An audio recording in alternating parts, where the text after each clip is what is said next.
Welcome to Stitchery Stories, where textile artists share their life in fabric and thread, inspiration, techniques, disasters and delights. And I'm Susan Weeks, enthusiastic embroiderer and textile art dabbler who also loves podcasting. So take a break and enjoy our light-hearted chat, and please share with your friends so they can enjoy it too. Hello and welcome today to our lovely guest, Sarah Rakestraw. Hi Sarah.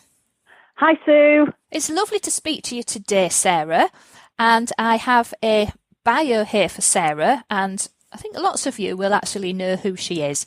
So Sarah Rakestraw is the founder of Golden Hinde, the well-known supplier of goldwork parts, kits and classes. She has just published her first book, Glorious Goldwork, which has been several years in the making, I think, and she has written it with her mum, Sue Hinde. No doubt we will be chatting more about the book today. Now, Sarah started Golden Hinde 22 years ago. Now, Mum Sue was a keen gold worker, and when she decided to take her hobby further, Sarah, who was training as a chartered accountant at the time, realised that it was a business waiting to happen. Sarah's head for figures comes in handy, but it is her love of the craft of gold work that drives everything. If you're selling something, you should be able to do it well. Now, if a customer asks me about threads, I can advise them informatively on techniques and materials. The business started small with mail order, but soon grew to embrace not just supplies but kits, and these have proven to be very popular. And today Golden Hinde has grown into a successful online business, and Sarah has added teaching to her range of activities. As Sarah says, that's what we're all about. You can start learning with a simple kit, but we also sell all the parts as well, so you can go on and start to create whatever you want. And the book is a natural extension of that philosophy, and really, Golden Hinde isn't just a business, it's a hub for gold work, and is helping to introduce new generations to the craft, both here and, thanks to the internet, across the world. So there we are, that's Sarah's bio. And the best place to find Sarah and her website is golden-hinde.co.uk. And you do need the hyphen, because otherwise you finish up at the website of the ship, don't you, Sarah? You do indeed. Yeah, which I did this morning when I was just checking the link. I thought, don't know, this website looks different. She's been updating it. Oh no, it's the ship. We have had somebody call us about the ship before now, and we're like, that is not us. And so golden-hinde.co.uk, and you'll also find Sarah. I know she's busy on Instagram and Facebook as well, so that's a good place to start. So there we are, Sarah, that's you. So before we get started with your stitchery story today, would you like to share with us what you are working on and what has got you excited? Well, obviously, I'm extremely excited at the moment about the book, which is just about to come out. So it should be out on around about the 14th, 15th of November. Ooh, that is exciting. We got a few in provisionally for the shows because I knew due to the typhoon and a China holiday that we wouldn't actually get them shipped in time for the shows. Right. So we got some provisionally for Ali Pali, and we've got some for Dublin where we're doing book signings. So it is a really exciting time. Oh, yeah. Now, and I think I read somewhere that you've kind of been thinking about this book for a while, haven't you? Well, it's actually been 15 years, 15 years. Or more in the making. That's more than a while. Then. Yeah, and when we actually started it, there were only 2 goldwork books. There was a Jane Lemon one and a goldwork one that had a stork on the front, which a lot of people that are into goldwork will probably remember. Yeah. And that was it. Now there's quite a few more in the offing. But I think the thing about books or anything, it's, yes, there may be other books about a same subject, but everybody puts their own unique spin on it and has their own ideas and their own ways of explaining it and their own projects and ideas. So yeah, I mean, it's like kits, isn't it? There's cross stitch kits. There's hundreds and thousands of them. Limited numbers of goldwork kits, but everyone's different. So within a book, you have the techniques section. Within ours, we've got information about what all the different threads are and how they're used within goldwork, which you haven't got in a lot of the goldwork books. Yeah. And then we've got, obviously different projects than any other book, because everybody's book has their own projects in and their own spin on what, designs, etc., that they've got within that book. And then our book's actually got a gallery section, because I've had quite a few people over the years, they say, oh, well, one lady came to the show and she said, well, you buy a book and there's only 12 or, 14 projects. Yeah. But then there's nothing else for me to do there and after. Right. And they might only like 1, maybe 3 projects within a book anyway, because not everybody likes the same thing and the same designs. That's true. So I said to her, ours has got a gallery section, so it's got about 30 odd pieces of other people's work to add inspiration and inspire you to go on and do your own thing. And that's what we're about. Yeah. Kits are a great starting point. Projects in books are a great starting point. But then you can go on to create your own pieces of work. And it might be a variation on a kit or a project, or it might be something completely new. Yeah. And your own, it might just be a doodle or something like that. And we've got a doodle within the book to show people that it can be that simple. Yeah, because I think Goldwork's one of those things. I mean, I will hold my hand up at this point and say I don't think I've ever tried it yet. But and I think need to have a go. It can be addictive. I know, and but I think people look, and maybe if somebody's hasn't maybe been stitching for a long while or haven't really tried a lot of techniques, it can look very overwhelming. So and you think, oh, only the most fabulous embroiderers can ever do gold work. And then you see the most fabulous pieces that people who are so expert at it. And then that kind of makes you feel even more over. I think, oh, I'll never be able to do any of that. But I think it's very heartening to have that progression that you've built in there of there's some kits to start off with. I think even understanding all about the terminology of the threads and all the different bits and pieces, and it all seems complicated. I'm sure when you get down to it, it's like anything else. That's why when we go to the shows, I mean, we've been doing the shows for about 15 years now, and when we go, Mum demonstrates, and people do get overwhelmed. So we get quite a lot of cross-stitch converts. Yeah. Because cross-stitch is like an inch an hour, and you really have to concentrate, and I never, ever poo-poo cross-stitches. I think it's an excellent starting point for any embroiderer. It really is, yes. And, there are some fantastic designs. It's precision stitching, really. And from that, they can go on. And Goldwork, I mean, the hardest part I feel about Goldwork is it's learning all the different wires and threads. It's not necessarily learning the techniques, because in the main, it is couching and beading, and those are the two main techniques. It's how you then apply those threads and wires that make the difference to the pieces of work. Yeah, and that's just explained it in such a simple term. And anyone can do couching, can't we? That's it. That's it. I mean, it's one of my favourite things to do, couching. I love ornue. My mum doesn't like ornue, and I think possibly it's the accountant in me. I'm a bit more precision and precise. Right, and my mum's a bit more flamboyant. It's the opposite sides of the brain, isn't it? So I'm an old computer programmer, so I don't quite know where I fit in the mix with all of this. But yeah, I know what you mean. And of course, a guest from a couple of weeks ago, Anthea Godfrey, she loves ornue. She does, yeah. Well, her mother was like the queen of ornue. Yeah.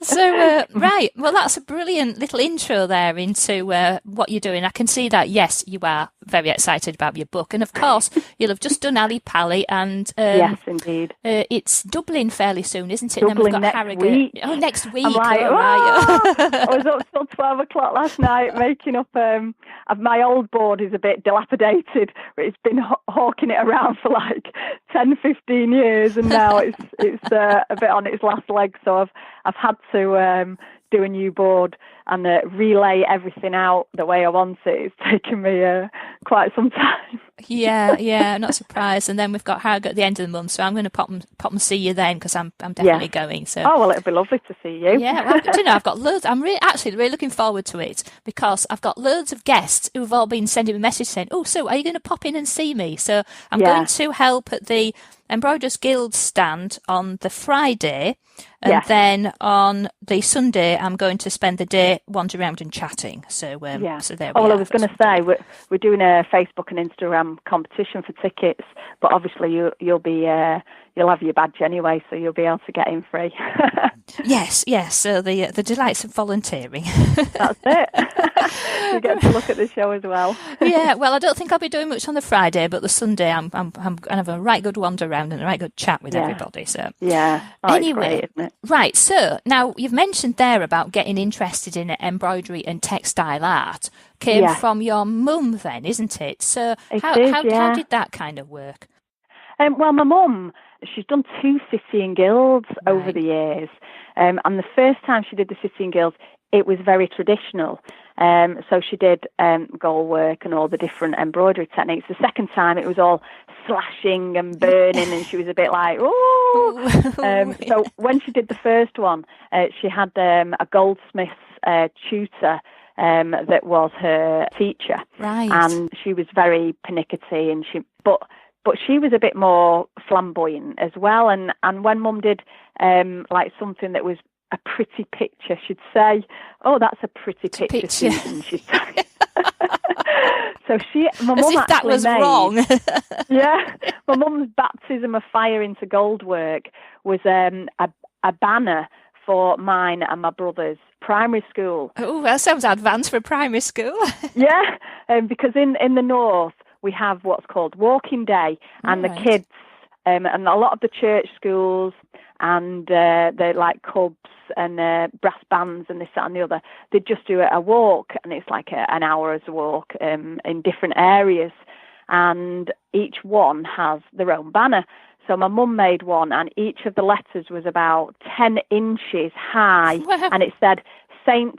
Thomas's CE Primary School. So there's quite a lot of letters to do, and each one was significantly embellished goldwork. It took her 2 years to do. Wow. So that was my mum's baptism of fire into goldwork.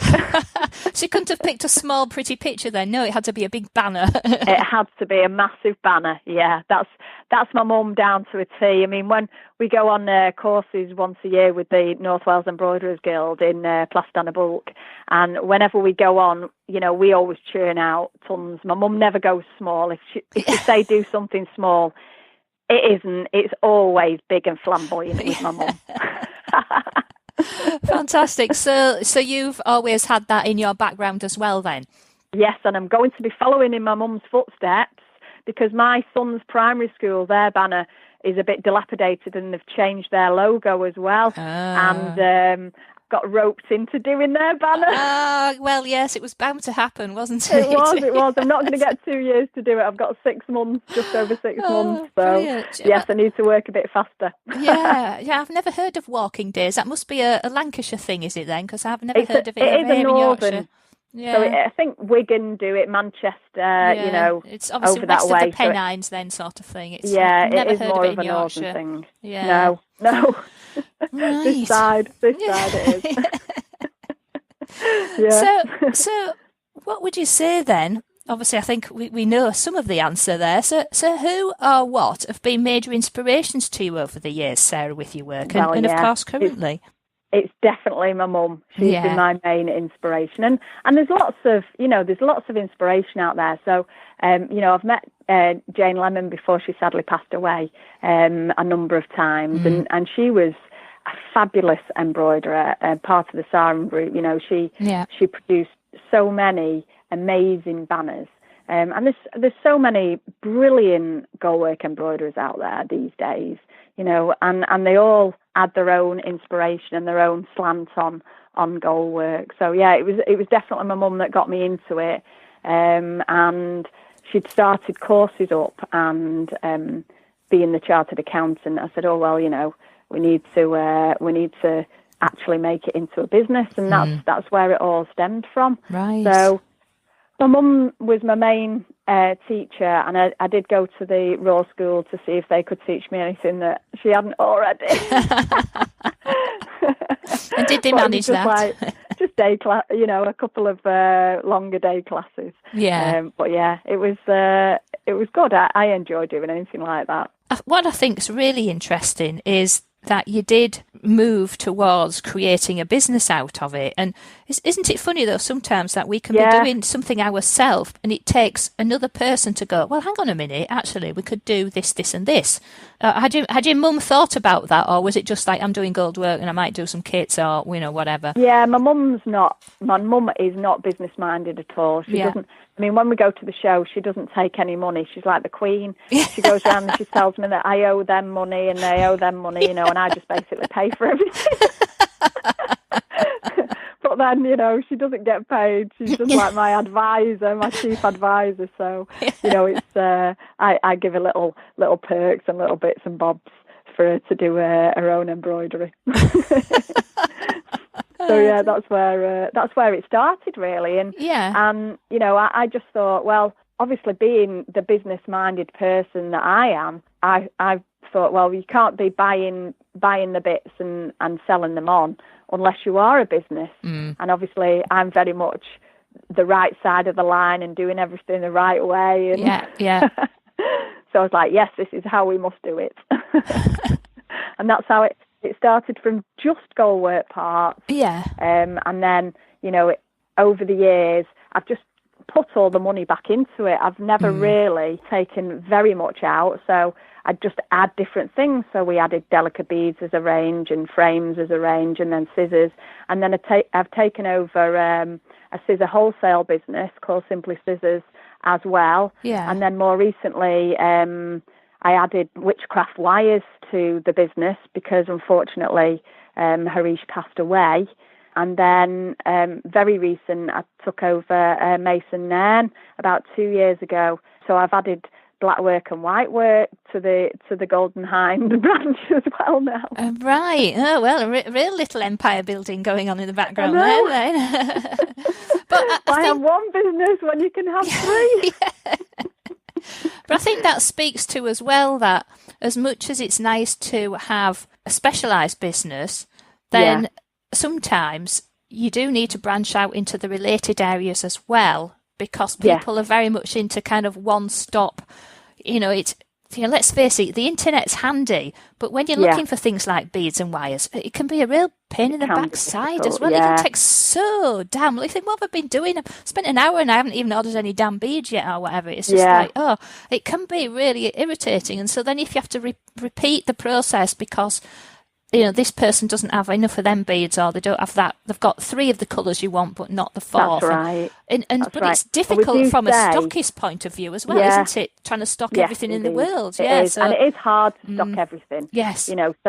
So we don't stock every single thing that we possibly could, but I stock all the things that I like to use. And it's your own shop, isn't it? That's it. And we do say on the website it's like a one-stop shop for goldwork. Yeah. So I mean, with the white work and the black work, I don't like to sell something that I don't know about. So we actually did a course on white work.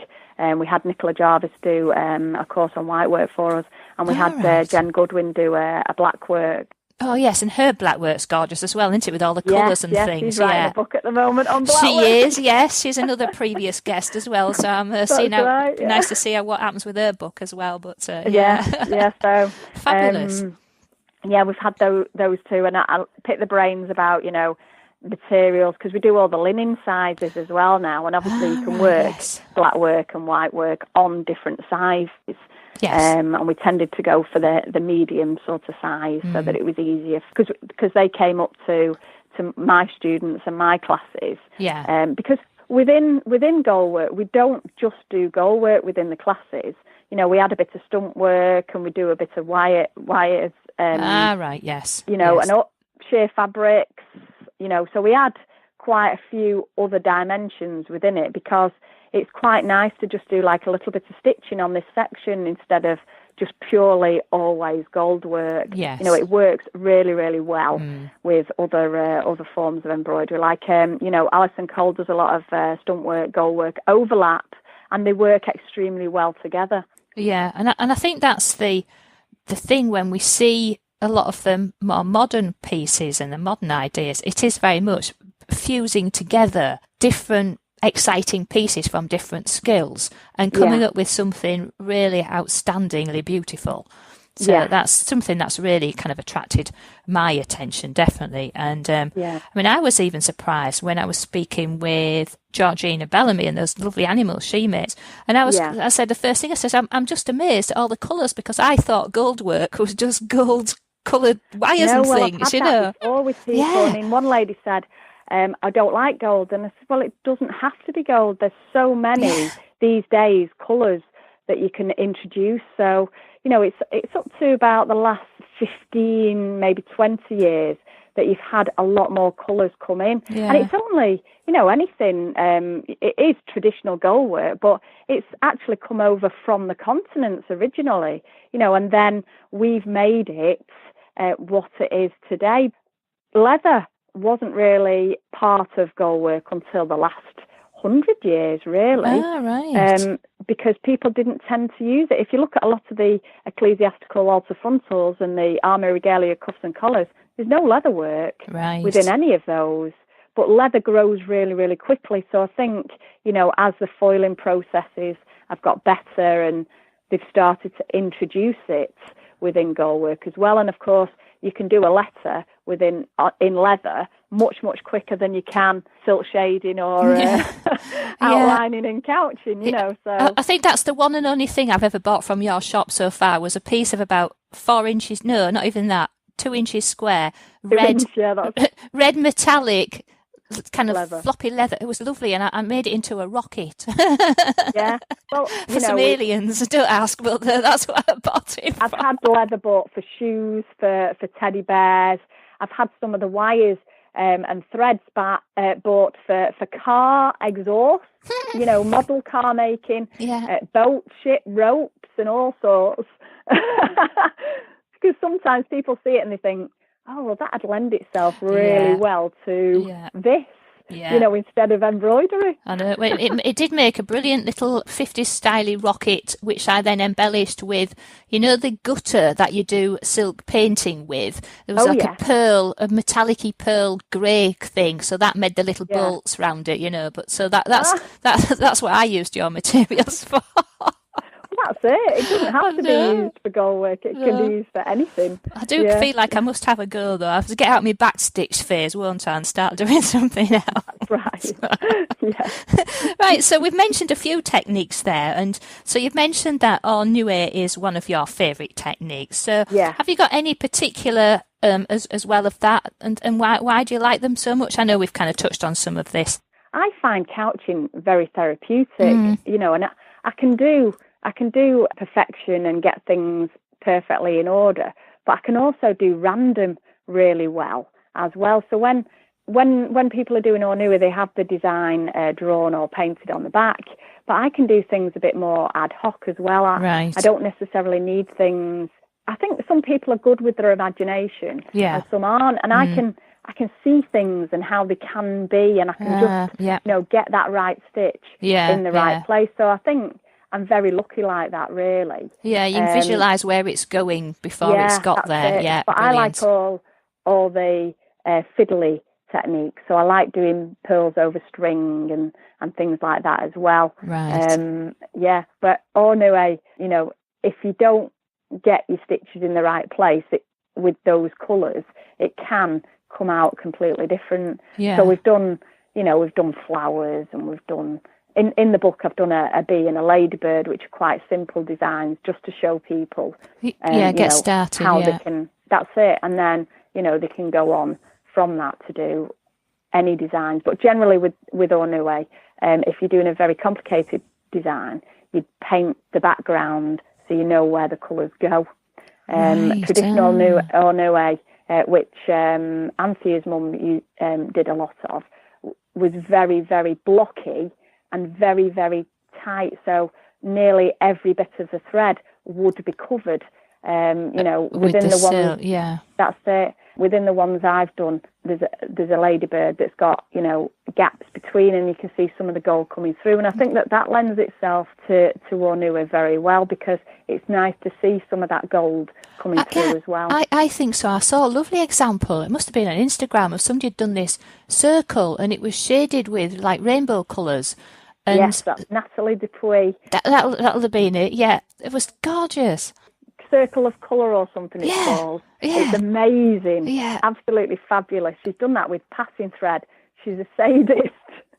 Because we tend to do most of our Ornui with Jap thread. Right. Which is a lot thicker. Right. The passing thread is very, very fine. And the hardest part with Ornui is actually getting your stitches very close over the thread, because if you don't, you can get lots of gaps. Right. So if you're doing straight lines, you have to be very careful if you're doing a design in the middle that it doesn't get bigger and bigger, and then you get like a curve almost where your stitches are in the middle. Right. Yes. No. I do think it looks really, really lovely. And do you know what? And it did make me laugh when you said that you can aim for perfection, but you can also do random. Mine's the opposite way around. I aim for perfection, and it turns out random.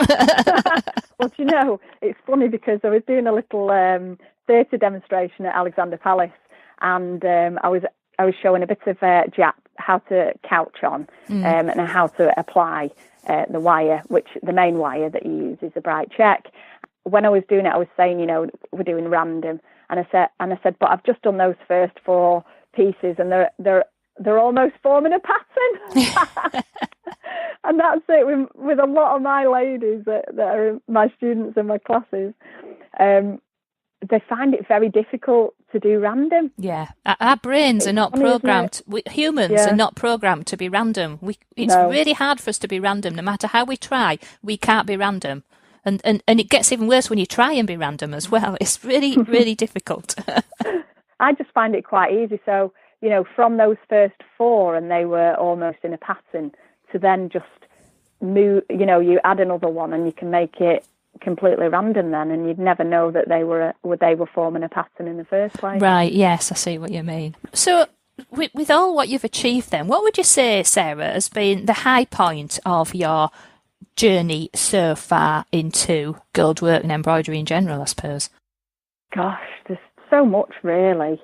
What I find the best is I spend the time with my mum as well. Yeah. So it's a bit of a family thing, and like all my students, they're part of the Golden Hinde family really. And you know, I love the teaching, and I just really, really enjoy teaching people and giving them the enthusiasm of the gold work. That's my highlight of everything really, is just bringing more people into it. I mean, over the years, when I first started, you'd be lucky if you got one goldwork project in the Stitch magazine per year. You know, you might get one per year.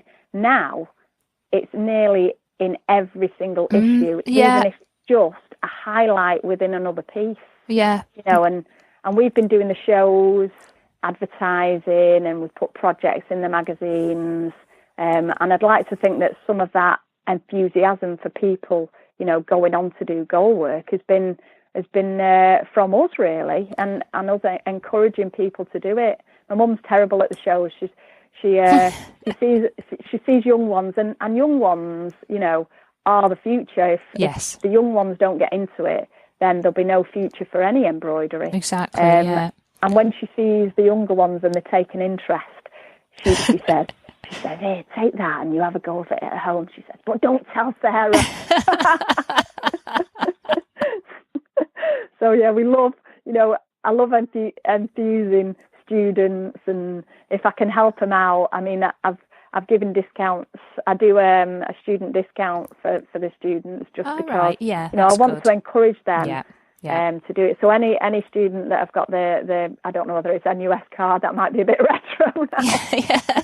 I don't know, but as long as they prove they're a student, we actually give them discount on the website as well, just because I want to encourage them to do it, and I want to encourage them to go on and continue it on, you know. I think that's brilliant. And another common thread through a lot of conversations, particularly recently, has been this thing about creativity in schools dying off, and, you know, and even groups struggling to get younger members into parts of groups, but yet there's this whole handmade ideas and people, getting really enthusiastic about making things. There is a lot. It's connecting the dots, isn't it? Younger ones getting into it now and doing a lot of handmade brooches and patches and things like that, which is really, really good to see. I think it just then it gets other people thinking, oh, well, actually, I could do that. Or if people like it and think, oh, I like that and I'd like to buy it, then you're hoping that the next bit is, oh, do you know what? Now I'm going to have a go at myself. So I think it is really, really important. So it's brilliant that you have there, as so many others do, as the highlight is definitely helping others and bringing people on, because we don't want these things to die off. And things like Goldwork's been around such a long time. It's such an important part of our heritage in a lot of respects. Indeed.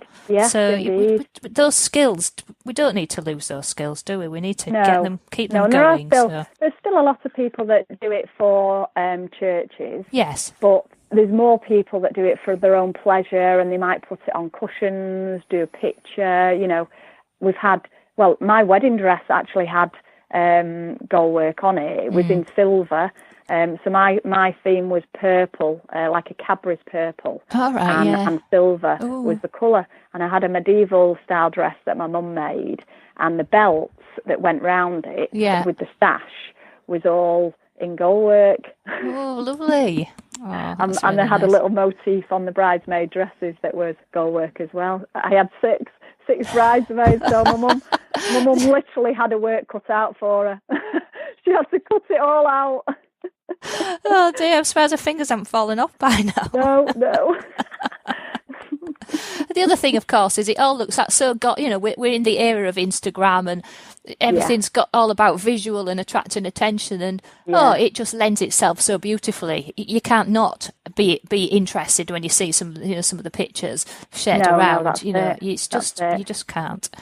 So now we've talked about lots of things about how lovely things are. So do you have any? We used to have a bit of a laugh about any stories when something didn't go quite as planned and was possibly a bit of a disaster. And did you learn anything from that experience? Have anything to share with us now, Sarah?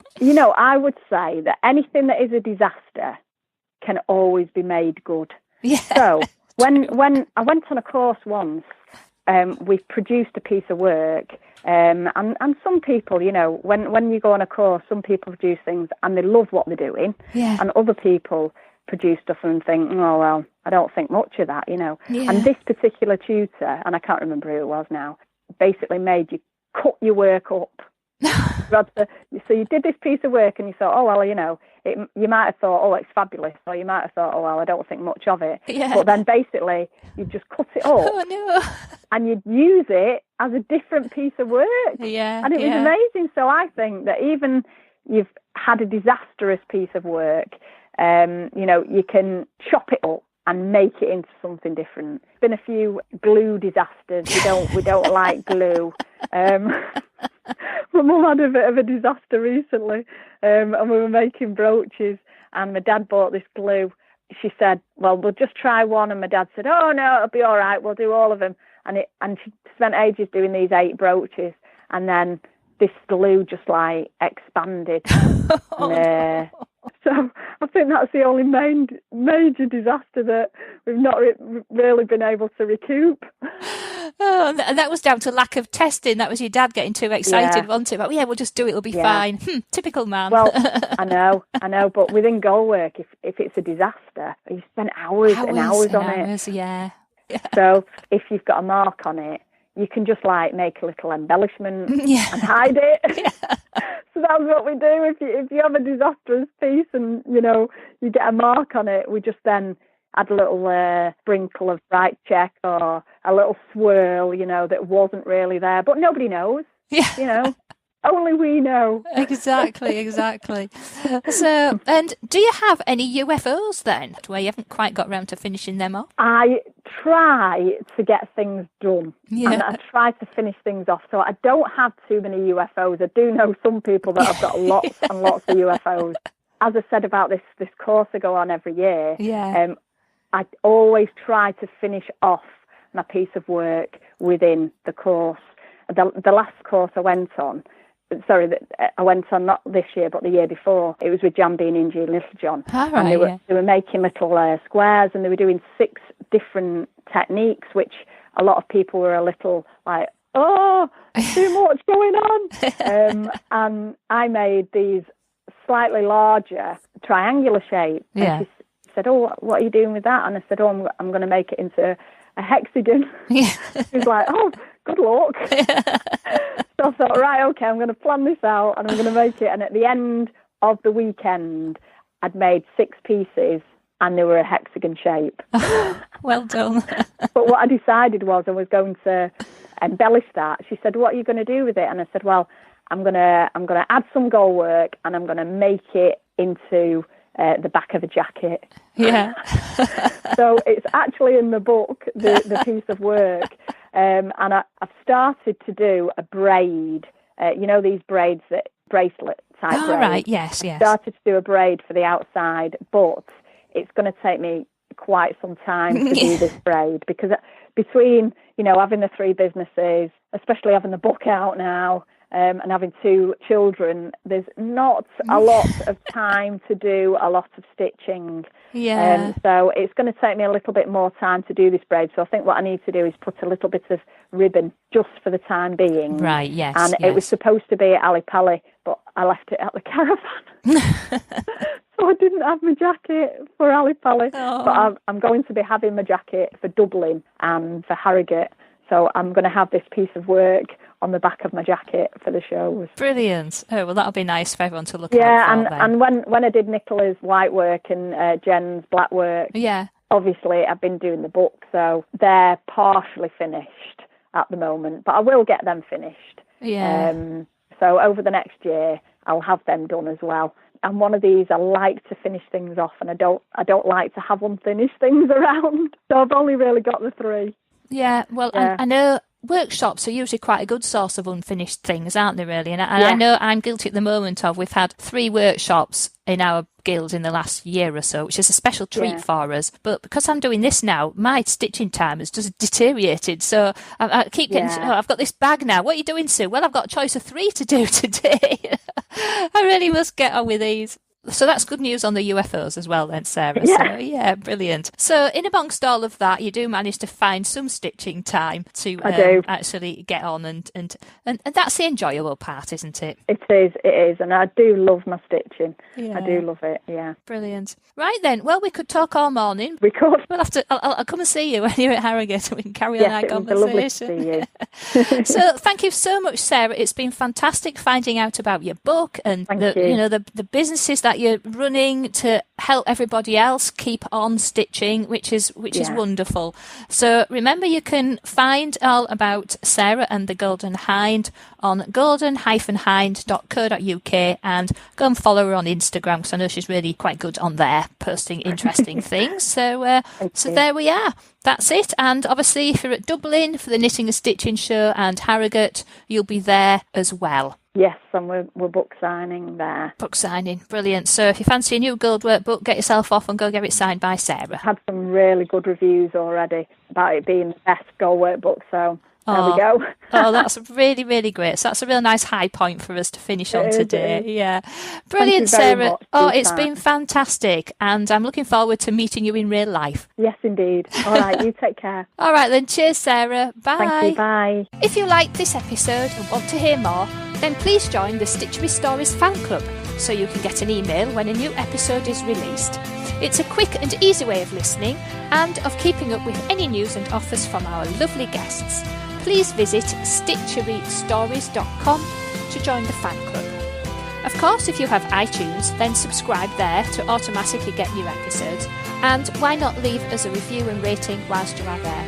So that is the end of our Stitchery story for today. So keep stitching, keep smiling, and keep creating your very own Stitchery stories.